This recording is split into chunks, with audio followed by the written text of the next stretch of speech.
प्यारे बच्चों नमस्कार, स्वागत है आपका हमारे यूट्यूब चैनल पे। बच्चों जो आज की वीडियो है इसके अंदर मैं आपको चैप्टर जो हमारा पॉलिनोमियल का है, सेकंड चैप्टर 9th क्लास का, उसमें से मोस्ट एक्सपेक्टेड क्वेश्चन कराऊंगा, टॉप 5 जो बार बार फ्रिक्वेंटली एग्जाम में पूछे जाते हैं। ठीक है बेटा, तो ये क्वेश्चन आप कर सकते हो, एग्ज़ाम ओरिएंटेड होते हैं, कहीं ना कहीं आपको यूनिट टेस्ट में, प्री बोर्ड टेस्ट में या फिर किसी स्कूल टेस्ट में आपको मिलेंगे। और ये कॉमन क्वेश्चन है, ये आपको एनसीईआरटी एग्जाम्पलर वगैरह, सपोर्ट मटेरियल हो गया, प्रीवियस ईयर के पेपर आए, उनमें से कहीं ना कहीं आपको मिल जाएंगे क्वेश्चन। तो चलिए बेटा, वक्त ज़्यादा बर्बाद नहीं करते और क्वेश्चन को स्टार्ट करते। तो पहला क्वेश्चन है, if 3x-4 is a factor of the polynomial, ये गिवन है, यानी 2x³ - 11x² plus kx-20, find the value of k। कह रहा है कि अगर ये एक लीनियर पॉलिनोमियल इस पूरे पॉलिनोमियल का एक फैक्टर है तो हमें k की वैल्यू फाइंड करनी है। तो चलिए बेटा, कैसे करते हैं क्वेश्चन को फाइंड, देखिएगा आप फटाफट। सॉल्यूशन दे दिए। सबसे पहले बेटा मैं कंसीडर कर लेता हूँ इसको gx, यानी जो छोटा पॉलिनोमियल होता है उसको मैंने gx कंसीडर कर दिया, लीनियर को। और इन्होंने px पॉलिनोमियल तो गिवन है बेटा, 2x³ - 11x² प्लस आपका kx-20। क्लियर है बेटा? तो ये कह रहा है कि बेटा ये इसका एक फैक्टर है, यानी it is given gx = 3x - 4 is a factor of px, जहां px का मतलब ये है, अगर ये इसका फैक्टर हुआ तो इसका जो जीरो है वो इसको सेटिस्फाई करेगा, मतलब इसको जीरो बना देगा। तो हम पहले इसके जीरो फाइंड कर लेते हैं। तो it means 3x - 4 = 0, which implies x की वैल्यू हो जाएगी बेटा 4 उधर प्लस का हो जाएगा 3। सो क्या होना चाहिए बेटा, जो p है अगर उसके प्लेस पे मैं 4/3 रख दूंगा जहाँ जहाँ x है, तो उसकी वैल्यू 0 के इक्वल हो जानी चाहिए। ठीक है, तो यहाँ देखो, पुटिंग x = 4/3 इन px। तो चलिए बेटा px में रखते हैं। तो यहाँ रखा मैंने p और ये रहा 4/3 x के प्लेस पे। अब यहाँ 2 तो बेटा एज इट इज़ है हमारा, और चलो मैं यहीं से नोट कर लेता हूँ, बार बार देखना ना पड़े। 4/3 यहाँ ही तो रखना है, x का क्यों -11 और x के प्लेस पे 4/3 का स्क्वायर और प्लस आपका k एज इट इज़, और ये 4/3 और माइनस आपका 20। क्लियर है? तो ये वाली साइड तो बेटा 0 ही होनी है कंफर्म। तो 2 × 4 का क्यूब कितना होता है, 16 चौके आपका 64, और 9 का एक और 3 से मल्टीप्लाई करेंगे, यानी 3 का स्क्वायर 9, 9 से यानी 27 - 11 × 16/9 प्लस आपका हो जाएगा 4k/3 - 20। क्लियर है? यहाँ तक देखो बेटा, सबसे बड़ा इनके में कॉमन जो है, इधर तो कुछ नहीं है, तो यहाँ 27 एलसीएम में ले लेते हैं बेटा हम। तो यहाँ मैंने 27 एलसीएम मिले, ये तो डायरेक्ट मल्टीप्लाई होगी, जिसके नीचे 1 टाइम जाएगा, तो 2 चौक आपका 8 हो जाएगा और 2 छिक आपका 12, और ये माइनस का क्या हो जाएगा बेटा, 11 किससे करेंगे, 16 से, तो ये 11 छिक 66 हो जाएगा, है ना, और फिर 6 लगेगा, तो 11 कम 11 और 6 कितना होता है बेटा आपका, 11 और 6 कितना हो गया बेटा आपका 176 इंटू, क्योंकि ये 9 टाइम है और इससे डिवाइड करेंगे तो ये 3 और आ जाएगा आपका प्लस। अब देखो बेटा, ये 3 है तो ये कितने टाइम जाएगा, 9 टाइम डिवाइड होता, तो मैं डायरेक्ट लेता हूँ बेटा 4k × 9 और कर देते हैं, -20 से तो डायरेक्ट हो जाएगा हमारा 27 हो जाएगा। ठीक है बेटा, अब ये पोर्शन तो 0 है, तो ये मल्टीप्लाई में जाके ख़त्म ही हो जाना लगभग।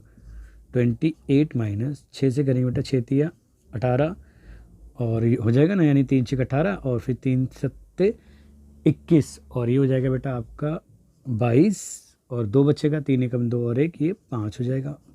प्लस का आपके पास में क्या आ जाएगा बेटा, 4 9 36 के -27 दूनी आपका हो जाएगा 54। देखो 2 दूनी 2 सत्ते 14 का 4 आ जाएगा, और 2 दूनी 4 और 1 5 आ जाएगा, और ये 0 आपकी वहीं की वहीं रहेगी। ठीक है बेटा, अब सिंपलीफिकेशन करते हैं। देखो यहाँ पे बिल्कुल सिंपल है, अगर मैं ये प्लस का ये माइनस का है तो इसमें से सब्ट्रैक्शन हो जाएगा, तो ये तो बचेगा बेटा आपका माइनस का 400 बचेगा, प्लस आपका बचेगा 36K माइनस 440, ठीक है। अब ये भी माइनस, तो दोनों माइनस माइनस क्या हो जाएंगे बेटा, प्लस हो जाएंगे। तो नहीं, माइनस का क्या हो जाएगा हमारा 400, और ये हो जाएगा आपका 940 प्लस 36K बचेगा।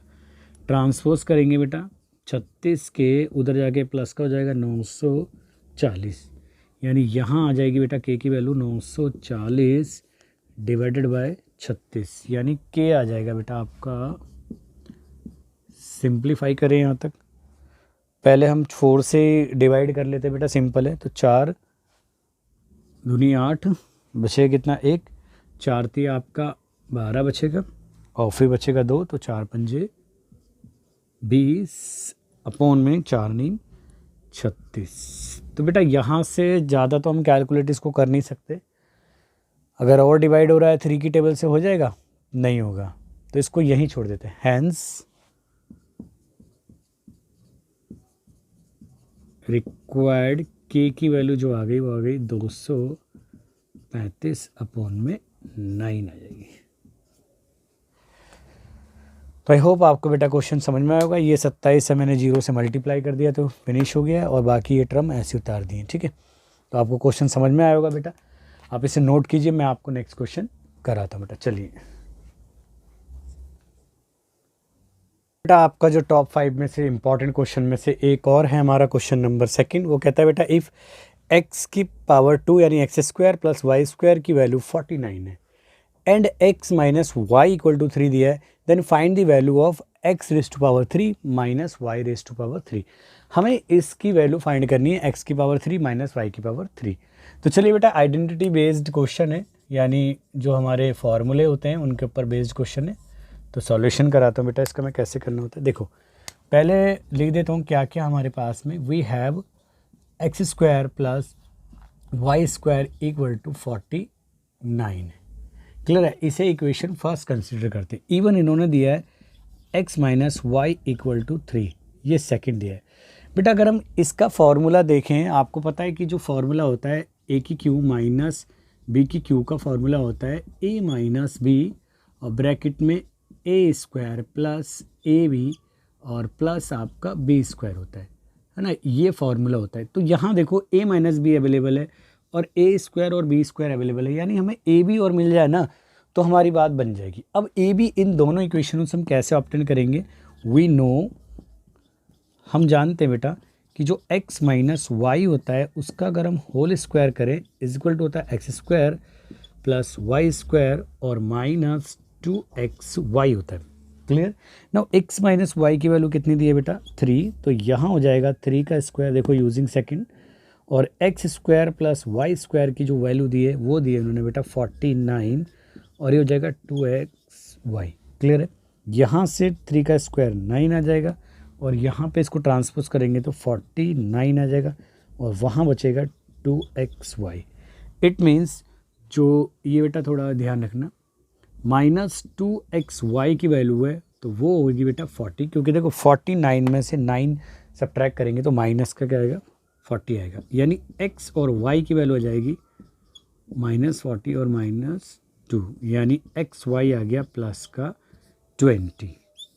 नाउ जो x raise to power 3 minus y raise to power 3, इसकी जो आइडेंटिटी होगी x माइनस वाई, और ये x² प्लस आपका xy प्लस आपका y², क्लियर है।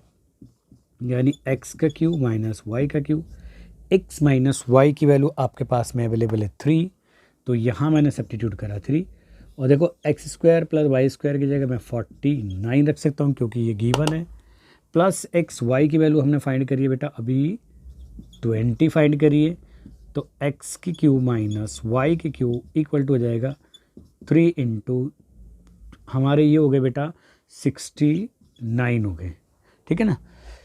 तो अब इसकी मल्टीप्लिकेशन करेंगे तो ये आ जाएगा बेटा आपका x की क्यू माइनस वाई का क्यू इक्वल टू हो जाएगा, यानी 3 27 का 7 और ये 2 बचा, और 3 6 18 और 2 आपका हो गया 20। तो ये आ गई वैल्यू हमारी रिक्वायर्ड। ठीक है बेटा, आई होप आपको बेटा क्वेश्चन समझ में आया होगा। आप इसे नोट कीजिए, मैं एक और क्वेश्चन कराता हूँ इसी की तरह। चलिए बेटा नोट कीजिए इसे।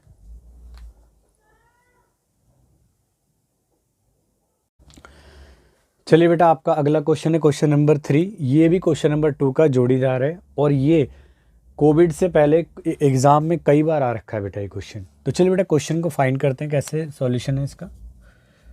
सॉल्यूशन देखिए बेटा, इन्होंने गिवन है वी हैव, लिख देते हैं बेटा, क्वेश्चन पढ़ लेते पहले। इफ़ x प्लस वाई की वैल्यू 12 है और एक्स वाई की वैल्यू 27 है, तो फाइंड करनी है x की 3 y की 3 की। तो बेटा क्या क्या गिवन है हमारे पास में, x प्लस वाई की वैल्यू इन्होंने 12 दी है, तो इसे इक्वेशन फर्स्ट कंसिडर कर देते हैं।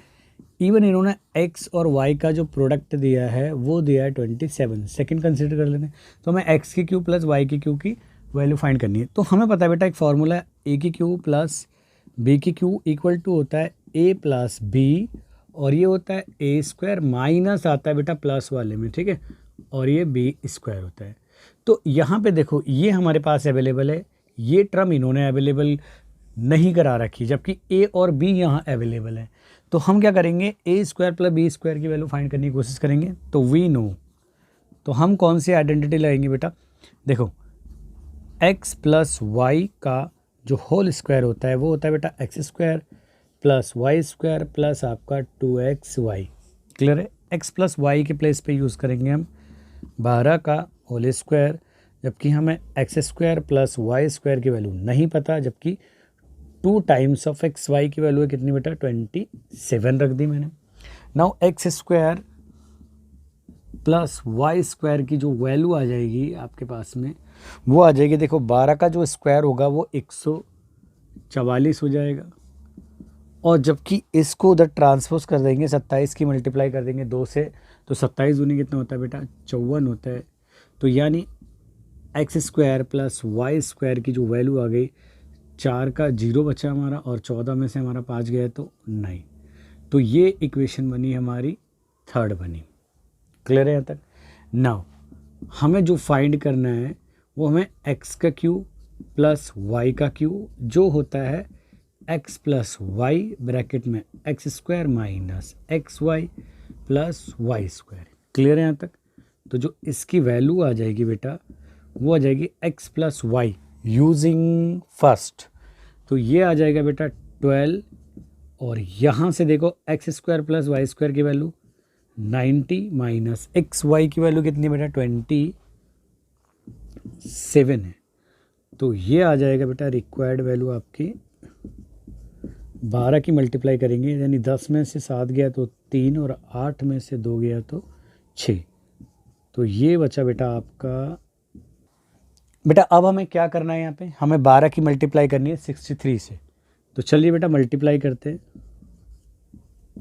तो अगर 12 तिया 36 हासिल है कितना बेटा 3, और 12 छिक 72 और 3 कितने होते बेटा आपका 75। तो ये आ गया required value. Hence required value क्या आ गई बेटा, एक्स की क्यू और वाई की क्यू की रिक्वायर्ड वैल्यू आ गई 756 आंसर। ठीक है बेटा, आई होप आपको क्वेश्चन समझ में आएगा, आप इसको नोट कीजिए। चलिए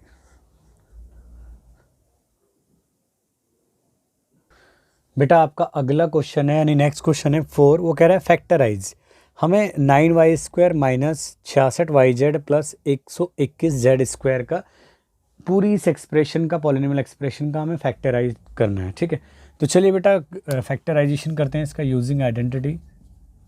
तो सॉल्यूशन देखा बेटा इसका, we have 9y square minus 66yz plus 121 z square. तो बेटा पहले हम स्क्वायर जो टर्म होती है उनके फैक्टर करते हैं। तो इसको मैं लिख सकता हूँ बेटा 3y का होल स्क्वायर माइनस इसे 66yz ऐसे ही अवेलेबल कर देते हैं, और ये 11z का होल स्क्वायर। देखो बेटा ये a का काम कर रहा है, ये b का काम कर रहा है, तो ये a square plus b square minus 2ab का फॉर्मूला बन रहा है।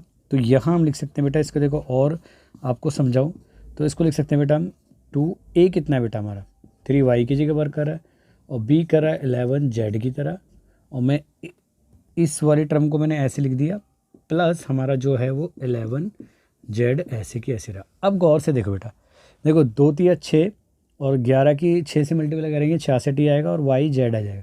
तो ये टर्म बनी हुई है। तो आपको पता है बेटा ए माइनस बी का जो होल स्क्वायर होता है वो होता है ए स्क्वायर। अगर हम 2ab वाली टर्म को अगर हम पहले लिख दें -2ab और प्लस आपका बी स्क्वायर, तो देखो आप बिल्कुल ए का स्क्वायर ये रहा और -2ab ये टर्म ये रही और बी का स्क्वायर, यानी ए के प्लेस पे यहाँ वर्क कर रहा है 3y और जो बी के प्लेस पे वर्क कर रहा है वो है हमारा 11z।